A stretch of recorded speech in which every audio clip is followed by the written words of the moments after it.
আসসালামু আলাইকুম রহমতুল্লাহি ওবরাকাতুহ। সবাই কেমন আছেন? আশা করি ভালো আছেন। আলহামদুলিল্লাহ, আমিও আল্লাহ তাআলার অশেষ মেহেরবানিতে ভালো আছি। যারা রিজিক নিয়ে ডিপ্রেশনে আছেন, কি করবেন না ভেবে পাচ্ছেন না, তাদের জন্য একটি ছোট্ট ঘটনা শেয়ার করব ইনশাআল্লাহ। আশা করি আপনাদের ডিপ্রেশন কেটে যাবে। হযরত মুসা আলাইহিস সালাম যখন মাদায়ান থেকে মিশরের উদ্দেশ্যে যাত্রা করলেন, তখন তার স্ত্রী ছিল গর্ভবতী। তিনি যখন জনমানবহীন পাহাড়ি উপত্যকায় পৌঁছলেন, তখন তার স্ত্রীর প্রসব বেদনা শুরু হলো। তখন তিনি আগুনের খোঁজ করতে গিয়ে নবুয়ত লাভ করলেন, কিন্তু তিনি বেশ চিন্তিত ছিলেন। এই জনমানবহীন পাহাড়ি উপত্যকায় কোথায় আগুন, কোথায় পানি, কোথায় অন্যান্য প্রয়োজনীয় সামগ্রী পাবেন, এ বিষয় নিয়ে। তখন আল্লাহ তাআলা হযরত মুসা আলাইহিস সালামকে আদেশ করলেন, তোমার হাতের লাঠি দ্বারা একটি পাথরে আঘাত করো। তখন মুসা আলাইহিস সালাম তাই করলেন, একটি পাথরে আঘাত করলেন লাঠি দ্বারা। তখন সেই পাথরটি ভেঙে তার থেকে আরেকটি পাথর বের হলো।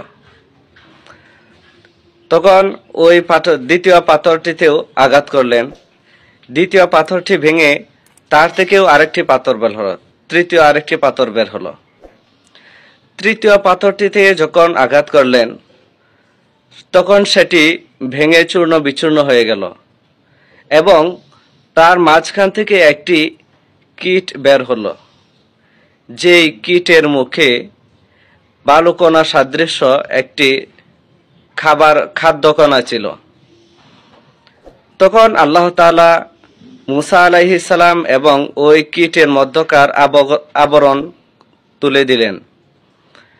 মুসা আলাইহিস সালামকে ওই কীটের কথা শোনার এবং বোঝার তৌফিক দিলেন। তো ওই কীট তখন বলছিল, সুবহানা মান ইয়ারানি ওয়া ইয়াসমাউ কালামি ওয়া ইয়ারযুকুনি ওয়া ইয়ারিফু মাকানি ওয়া ইয়াযকুরুনি ওয়া লা ইয়াসানি। অর্থাৎ, পবিত্র ওই সত্তা যিনি আমাকে দেখেন এবং আমার কথা শুনেন, যিনি আমাকে রিজিক দান করেন এবং আমাকে চিনেন, যিনি আমাকে স্মরণ করেন এবং আমাকে ভুলে যাননি। এই ছোট্ট একটি ঘটনা থেকে আমরা অনেক কিছু শিখতে পারি। যে তিনটি পাথরের ভিতরে থাকা একটি কীটকেও যদি আল্লাহ তাআলা সময় মতো রিজিক পৌঁছে দেন, ওই কীটকেও যদি আল্লাহ তাআলা দেখেন, শোনেন, তার কথা তাকে কখনো ভুলে যান না, তো আমরা তো হচ্ছে আল্লাহ তাআলার শ্রেষ্ঠ মাখলুক, আশরাফুল মাখলুকাত। তো আমরা যদি আল্লাহ তাআলার বিধিবিধানগুলা